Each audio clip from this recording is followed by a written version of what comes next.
beer tubers, and welcome to beer review number 600. Yay! Big number today. We got a pretty special beer for the occasion. A little over 2 years on YouTube now too, and this is going to be the last beer review shot in Denmark. For half a year. Yeah, you're probably going to see some beer reviews after this because I have a few backed up. I don't know, but I want to say thanks to everyone for subscribing. I'm almost up on 1,400 subscribers now, which is awesome. It's pretty cool. I want to thank BelgiuminAbox.com for sponsoring me. I want to thank some of the guys who sent me beer, some like Jared and Johan in Sweden, Math from Beneficio, Math, and all you guys, you know who you are. Also, cheers to all the beer tubers I made collabs with this year. All that stuff. And traded with. Yeah, and traded with, of course. Last year. Yeah, and for the occasion of the 600 review, we have a pretty special beer. It's the third anniversary ale from the brewery, and this is the Bruery Cuir. It's actually an alias of the Brewery Cotton, which was the second anniversary ale. Now this is the third. It's an old ale. I guess you could call it an imperial old ale on 14.5% alcohol by volume. And it's a 75% ale and 25% ale aged in bourbon barrels. It's kind of like, what was it? Three French Hens. That was the same deal. Oh yeah. Which was only 25%. I think they should have done all of it, but who knows. And this is bottle 3,565, and it says here, this sturdy beer marks our third year as we started to feel like this thing actually might work. Together, may our supporters, our brewery, and this beer grow in complexity and refinement over the years. I don't know when this was released in 2012, but 2011. Yeah, 2011, sorry. Says, Cuir will age gracefully for decades when cellared properly. Best ordered, blah, blah, blah, blah, yeah. Seafood pairings and recipes on our website. So it's a huge beer, 14.5. Wax and all, so yeah, let's get it cracked open. So we got it poured here, and that damn cap was hard to get to because of all that fucking wax. But it looks cool. Wax were real thick, but it looks cool. Yeah, it is. Stevens got ahead for 14.5% beer, and I've heard that the brewery are real good at making big beers.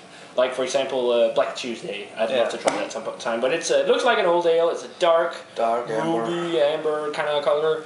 A little bit of carbonation, not too much. An off-white, lightly tan kind of. More beige than off-white. But let's check out the aroma. Oh, that smells good. Do you know what? Even though it's only 25% of it, that's aged in bourbon barrels. I smell a lot more barrel character compared to some of the other beers we've had that's been like that. But then there's a lot of bourbon and vanilla. And then chocolate kind of taste. A little bit of an alcohol burn in your nostrils. So, smell raisiny port wine. Yeah, port wine.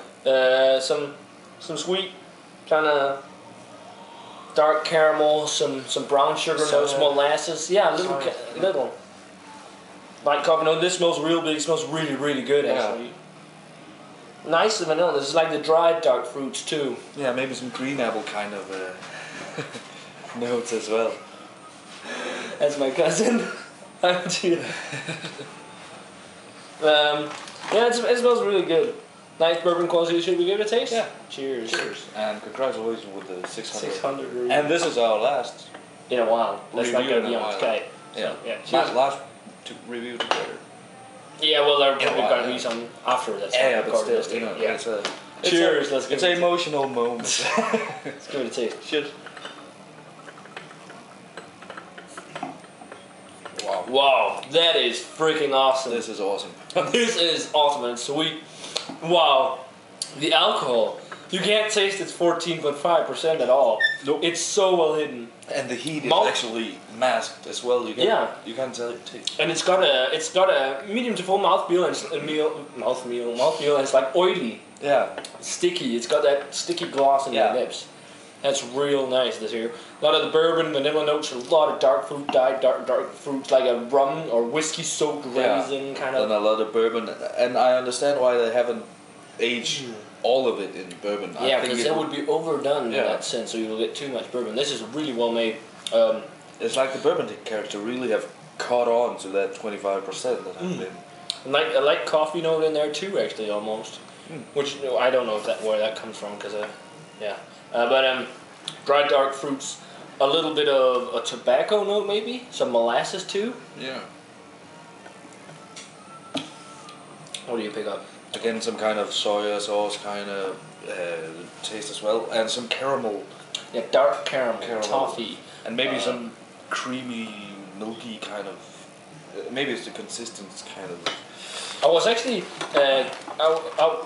it was 150 kroners, and I thought that was pretty decent for a limited beer like this. And I thought, well, I didn't know how it's going to be, but this really surprised me. I can see what people are saying about that the brewery are really good at making big beers. Yeah, nice little molasses character, maybe a little bit of a nuttiness too. This is probably one of the best, if not the best, old ale I've ever had. Yeah, it is amazing. With a perfect mouth feel actually for the beer. And it's a real nice after dinner drink. Yeah, I mean this. Cigars. Cigar. We have cigars. I have a cigar. Yeah, I have a little cigar piece too. We'll try that later.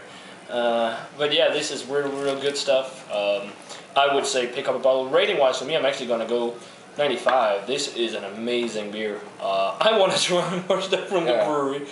Oh man, this is good. This is good. And it was the last bottle in there. Yeah, in the stores, I was like, whoop. Yeah, we need that.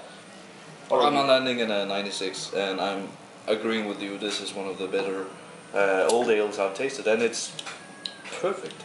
It's extremely brown sugar in there too. Brown sugar, yeah. It's extremely drinkable, as you can see. It just goes down. This is a fantastically dangerous beer. Yeah, and this was the 2011 vintage. Think about this with some age on it, man. That would be awesome. I'm really glad we got to try this. Yeah. So yeah, pretty good fitting beer for the 600 anyways. So yeah, guys, that does it for this beer review.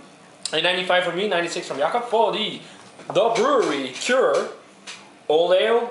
Definitely let us know what you think about this big bad boy if you've had it. And as always, remember to comment, subscribe, check out the Facebook fan page and Twitter, and we're going to say cheers. Cheers. And we're going to see you guys in another beer review.